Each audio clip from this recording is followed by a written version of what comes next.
One of the biggest questions for the White Sox heading into spring training is who will emerge as the opening day starter. Let's discuss the three options on today's episode of Locked On White Sox.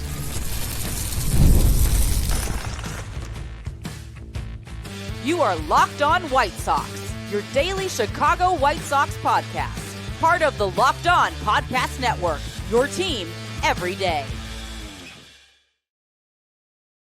Hello, I'm your host, Todd Welter, a lifelong Sox fan and the site expert of SouthsideShowdown.com, part of the Fansided Network, and also I've covered Major League Baseball for outlets such as the Associated Press. And thanks for making Locked On White Sox your first listen every day, part of the Locked On Podcast Network, your team every day. Make sure to hit the like button on today's episode. Subscribe to the YouTube channel at Locked On White Sox if you've not done so already, and also follow or subscribe to the show wherever you get your podcasts. Well, with Garrett Crochet gone, the White Sox will need another opening day starter. Let's discuss the three options the Sox have to get the honor and who makes the most sense. Then the White Sox made some more minor moves recently, and let's discuss those practical additions. Then no minor league Monday report today, as I got James Fox from Future Sox lined up to join the show tomorrow. So instead, let's discuss Gavin Sheets being given one more shot to stick in the big leagues. Today's episode is brought to you by FanDuel. Right now, new FanDuel customers can get $150 in bonus bets if your first $5 bet wins. Download the app or head to FanDuel.com to get started. All right, so Martin Perez, Jonathan Cannon, and Davis Martin. Those are your three pitchers who should be considered for the opening day start.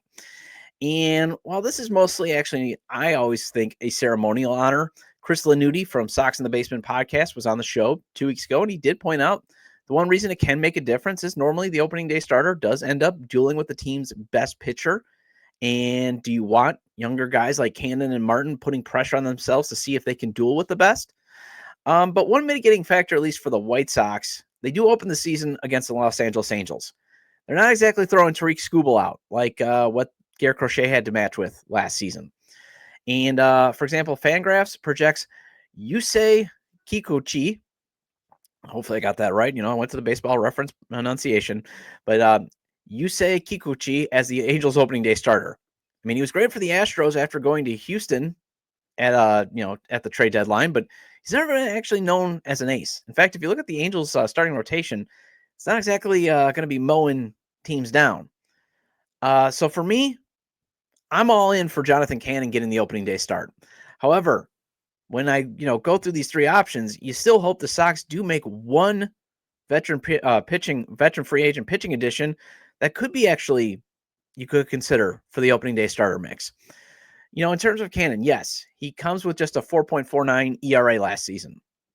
And he projects more to be what I would say an ideal third or fourth starter on the cheap. And remember, this team does not pay for pitching. So having Davis Martin and Jonathan Cannon actually be effective back of the rotation pitchers is a good thing, especially under club control for years to come.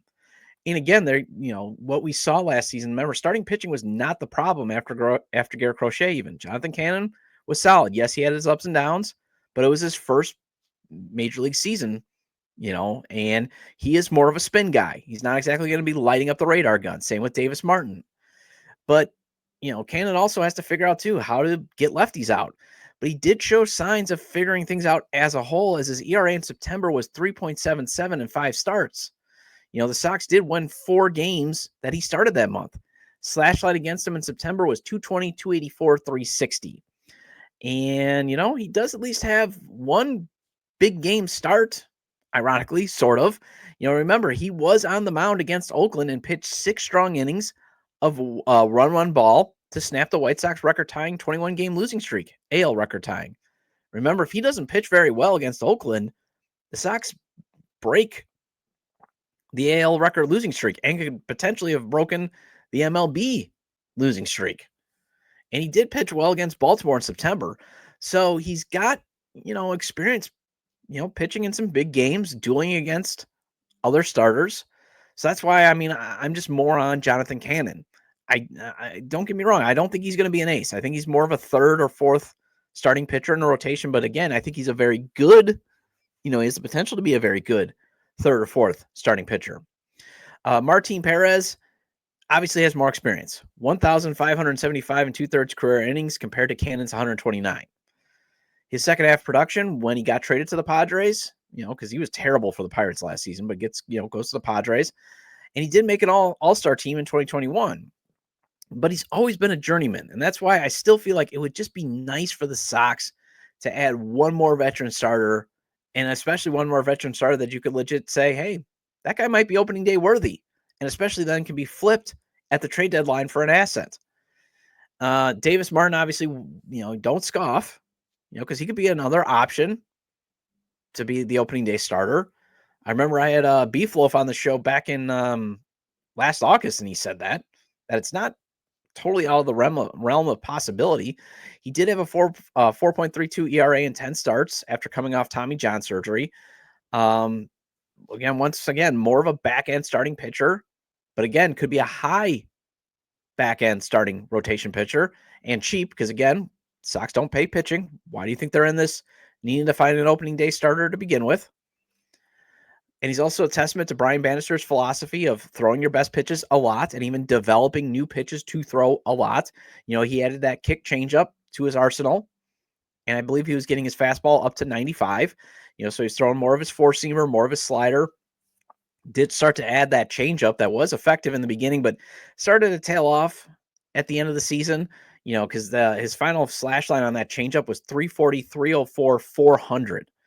But that slider was very effective and nasty. 121, 117, 293 slash line. But again, the White Sox still need to be in prospect acquisition mode. And with Drew Thorpe having a setback in his return from elbow surgery, although maybe he will be ready by opening day, but with any setback potentially, and the fact that, again, this is a lost season, I would be very, very cautious with Drew Thorpe because, again, he does have ace potential with his off-speed stuff. And even then, his floor could be a very effective reliever. So I'd be very, very, very, very, very, very, very, very, very, very cautious with Drew Thorpe coming off that elbow surgery to shave down that bone spur. And there was, the belief that the bone spur was keeping his velocity on his fastball to more 90, 91, where, the scouting report did have it that he could reach 94.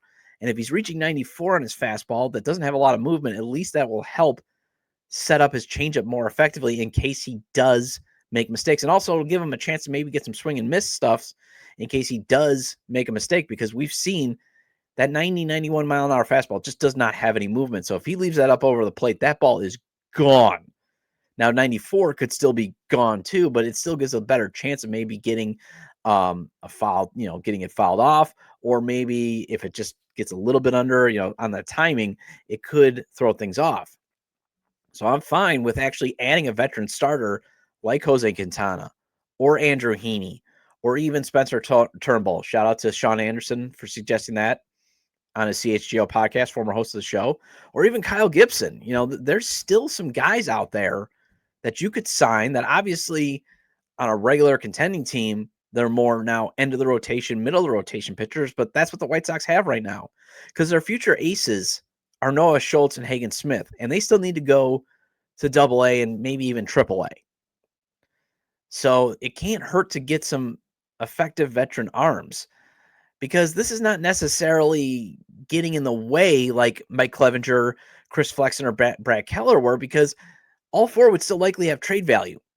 Why are they still free agents? It's more, again, the market, the depressing of the market. Owners are depressing the market. It's basically, I believe in the theory of built-in collusion. It's a hypothetical. I can't prove it, but you got a lot of these guys that are probably looking for, obviously they want to get multi-year deals. They're not, but they're probably looking for deals at least in the $10 to $15 million range. And you get a lot of these owners that are like, no, we're not going to spend the money yet. Or even these GMs, and especially these GMs who know what they want to pay. So they're just waiting for the market to come down. That's why Martin Perez coming to the Sox on a $5 million deal was a little bit of a surprise, because he did have at least a solid season, enough to where he probably should have gotten 10. But, you just want to see their price eventually coming down, and it could come down because pitchers and catchers have actually already reported in the case of the Cubs, and they're reporting this week. So you might get some, guys that are desperate. However, I don't know if the Sox are going to spend the money, because all they keep doing is adding players on minor league deals with invites to camp. Remember, Perez is their most expensive free agent, and he only came at $5 million, and that includes a $1.5 million buyout for this year. It's really a $3.5 million deal with a buyout and an option. which is likely not to be exercised, and he's likely not going to be on the team. So that's why I'm fine. And, with the Sox potentially entertaining bringing in one more veteran, because Bryce Wilson should go to the bullpen. His numbers support better bullpen production. And if Bryce Wilson's the opening day starter, holy cow, that means a lot of guys had terrible spring trainings. Now, one name that I would say that it's not out of the realm of possibility, Sean Burke. Remember, he had 4 strong starts. What if he has a very strong spring training? And he's got the moxie, he's got the attitude, he's got the confidence. So that's just one more wild card that I would throw out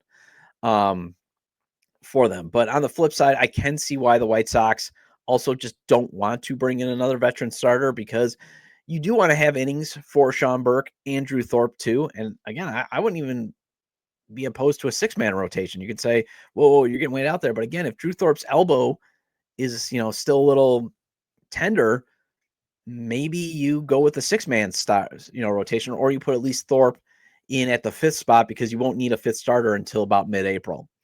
Well, speaking of minor league deals, the White Sox made a couple of them on Friday after I recorded Friday's episode.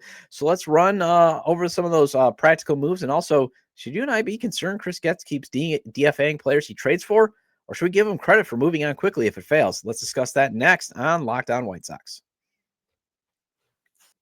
When the game tips off, the NBA action is just getting started, and there's no better place to get in on it than FanDuel, America's #1 sportsbook. With FanDuel, you can place live bets throughout the game, so even if you miss the opening tip-off and you want to bet on a fourth quarter comeback, you can stay in on the action. And if you're looking for a bigger payout, you can even combine your live bets into the same game parlay. And I always maintain FanDuel's traditional spreads, money lines, and over-unders are fun to play, but if you want to hit it big, the futures, parlays, and props are the way to go. And right now, new FanDuel customers can get $150 in bonus bets if your first $5 bet wins. Just visit FanDuel.com to join today. That's FanDuel.com for your shot at $150 in bonus bets. Make every moment more with FanDuel, the official sportsbook partner of the NBA.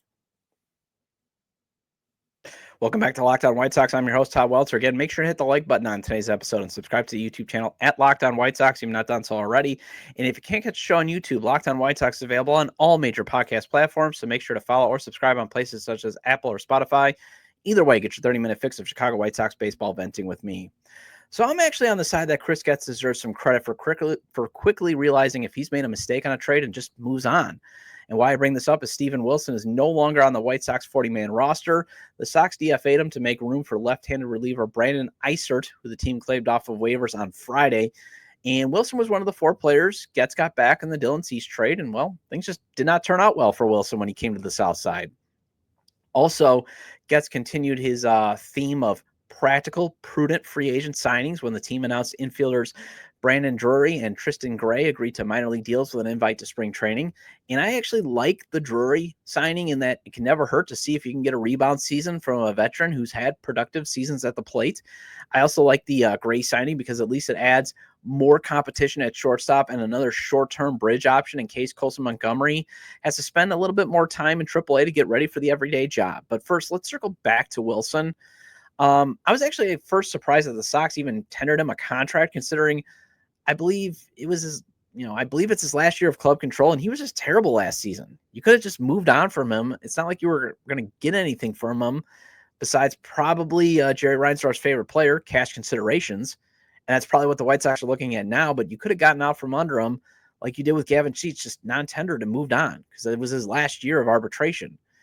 But they tender him a deal because I think they wanted to see, could he have a bounce back season? Because he was a reliable reliever for the San Diego Padres. I think he was their high leverage guy, and he was projected to be their 8th inning setup man before he was traded in the Dylan Cease deal. But he came over to the South Side and he posted a career worst 5.71 ERA and a 1.59 whip. And he battled injuries. He was just never available. He was terrible. And that's also why I'm just a bit confused. Then they tender him a contract, probably with the hope that, and I'm just speculating here because that's the only way it makes sense, that he could have a bounce back season and be something, be a player that you could flip at the trade deadline. Because remember, as I keep always saying, and every day hear me harping on it, but it's true. The trade deadline was very, very good to relievers, and I don't see it being any different in 2025. So, I was thinking maybe, okay, that's why they bring him back, but then they DFA him. And that just kind of doesn't make any sense then to me, and I get that some people are like, what are they doing with the bottom of the roster? Why did they DFA Jacob Amaya just to bring him back? Was there another move that they were going to make? That type of stuff. And again, with this Wilson, it's like, you still have Oscar Colas, who I know they're moving to first base. There are reports out there, but you got Bobby Dolback there and Tim Elko. So why are you moving Oscar Colas there? Free Oscar, for the love of gosh. But, it wasn't working out. Steven Wilson was a failed part of that trade, and that's going to happen. So now they've got a couple more days to obviously trade him for, Jerry's favorite player, cash considerations, because I think that's all you're going to get. But at least Getz was not going to force Wilson down the roster's throat. And I got to applaud that for him, because this is a guy he did trade for. And at the time, it made sense to get a bullpen arm back for Cease. And Wilson was a good bullpen arm. He had 2 seasons of ERAs under 3. But, he also represents why you should not sink too much money into your bullpen. As the swings and bullpen arms have in their career it was represented by Wilson. He had 2 solid seasons. Then he comes to the south side and he's just awful. His velocity dips. I don't know if there's a mechanic issue or if, he was just dealing with injuries the entire time. There are those injury issues that you get with bullpen arms, and it can just mount up, and then you get a situation like what the White Sox had during the previous competitive window, where there's just not enough money to address critical areas like second base and right field. So, obviously I applaud Chris Getz for realizing, this is probably not going to work out. This is probably not worth rolling the dice, especially since he would be a rental. So you're probably going to get a scratch-off prospect for him, maybe a high-end scratch-off prospect, but still, it might not be worth it. So just trade him for cash considerations. And think about it, Getz also traded for Zach DeLoach last offseason in the Gregory Santos trade, and he just recently DFA'd that outfielder. He could have continued to ram DeLoach down the roster's throat. He could have been like, there's still something there, guys. There's still something there. Instead, he realized, DeLoach is probably going to be, he's not going to be that overlooked prospect who just turns into a good big league player because, you gave him the shot where the Mariners just didn't have room for him. Hey, we had room for him on our roster. Let's bring him over. Let's see if he can do it. And hey, he turns into something. It just probably wasn't going to happen. So I get the concerns about Getz cutting a couple of guys he acquired in trades, but we're talking about end of the 40-man roster guys here. Because especially if you're getting DFA'd, you're probably at the end of the 40-man roster. If Miguel Vargas does not make this team, or Drew Thorpe or Jairo Iriarte regress, then you should be worried. Okay, because those were the key packages of trades that he's made. Trading Gregory Santos was probably more for let's get the extra draft pick, and Perlander Baroa, maybe even a younger bullpen arm, but it wasn't like Zach DeLoach is the crown jewel of this trade. Zach DeLoach was a guy that was blocked for the Mariners, and the Sox were just taking a shot at him.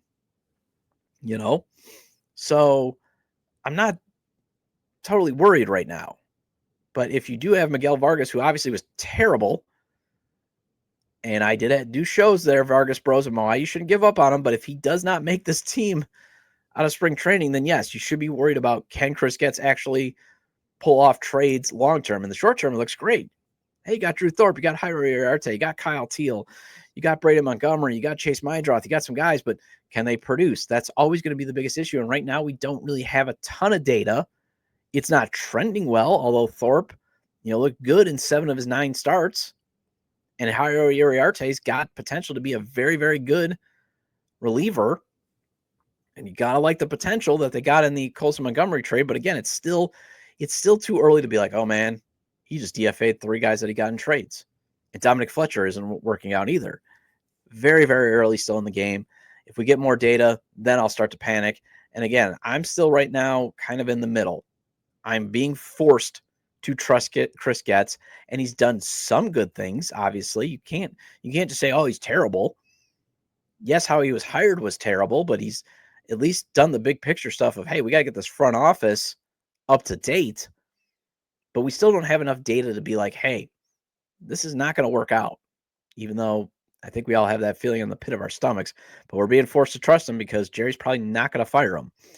In terms of ICERT, not much to really report in that. He's only pitched in 3 big league games. Doesn't throw particularly hard, only 91 miles per hour on the gun, but he's got a slider and a changeup.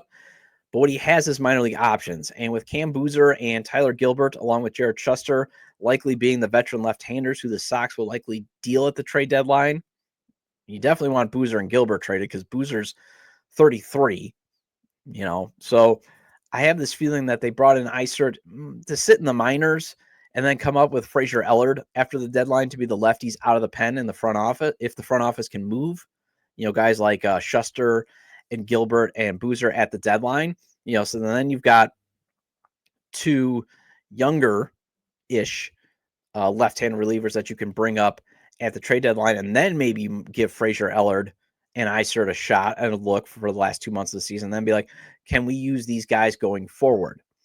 In terms of Gray, add him to the likes of Andre Lipsius and Nick Matan, as the non-roster invites that the Sox are bringing in that kind of fit that description of productive minor league players who just never got much of a runway. He had 17 big league games played, all coming last season with the Athletics and the Marlins. And there's not much to write home about it because he posted a 152, 222, 273 slash line with 1 home run.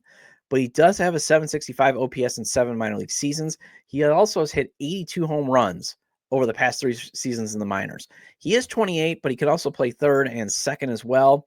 And again, it can't hurt to see if there's something there, especially if there's some power, because Jacob Amaya is all glove, in my opinion. Not much of a power guy. And you also want to see that just in case Colson Montgomery needs more time at AAA. And it can't, I did say, and I think it got twisted when I did the show last week. All I said is you better hope Colson Montgomery's ready because he's the only one that has upside. I didn't say make him the opening day shortstop, or at least that was not my intention. I have no problem if he starts the year in AAA again, just to confirm that his strong September in Arizona Fall League wasn't just a blip.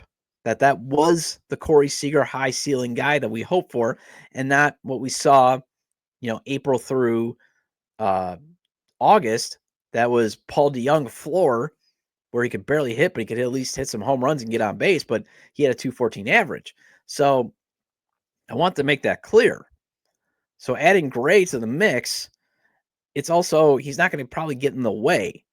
Where maybe if you did sign a veteran free agent at shortstop, maybe there you might have to try to flip that person or DFA him for nothing if you brought him in, because kind of that's what they have at catcher in Matt Thaiss. If he gets in the way, if Caro and Teal are ready, you're going to have to get rid of Thaiss. Not saying it's oh my gosh, you got rid of Matt Thaiss. What are we ever going to do? But, you would like to maybe, if he does show at least something, maybe you can flip him for a player to be named later, because the White Sox should be looking at any veteran they bring in right now that makes the opening day roster. Can it be flipped at the deadline for something? That type of thing. And one guy that could do it is Brandon Drury. That the Sox are hoping for a bounce back. It's a nice hope for a bounce back signing. He can play every position except catcher and center field. However, second and third is more where he does at least not kill you defensively because his glove is only so-so. He has played shortstop, but only 61 career innings there. And I think it was last in 2021. But he did win a Silver Slugger in 2022 with a 263, 320, 492 slash line, hit 28 home runs and a WRC plus of 123. And then he had another productive 2023 output of 30 doubles and 26 home runs. Won the Silver Slugger, like I said, in 2022, but he was terrible in 2024 for the Angels. 169, 242, 228 slash line, 4 home runs, and a WRC plus of 34. Eeh. But he did battle some injuries. But think about this. He went from a 3.1 F4 player in 2022 to a minus 2.1 last season. That's how bad he was. That's the type of decline that will earn a 32-year-old player a minor league deal. But he has had 3 seasons in his career where his F4 has been over 1.5. So it can never hurt to just kick the tires and see, hey, maybe he can have a bounce back season to even be a 1-point F4 player. Can't hurt, on that type of thing. And at least, again, gives you cover in case Chase Mydroth isn't fully ready, even though every indication says he should be ready, but just in case. And also, again, it gives you just more cover to put at first base. That's another reason why free Oscar Colas because he can play first base as a backup in case Bobby Dalbec is absolutely terrible in spring training and they need a power bat. So that's the thing. Just very practical, prudent moves. But speaking of replacement level players, Gavin Sheets obviously never reached that level for the White Sox, and he got non-tendered, and his market was really quiet until this weekend. Let's discuss him getting one more crack to stick in the majors in San Diego, and that's next on Locked On White Sox.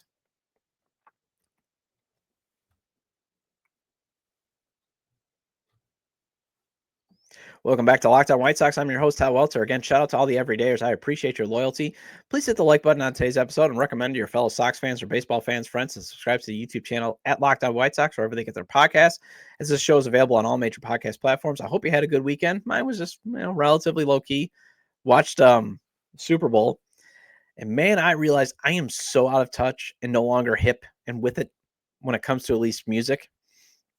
I like to think with baseball, I'm down with the lingo and that type of stuff, but I've never heard of Kendrick Lamar's music. I've never listened to it.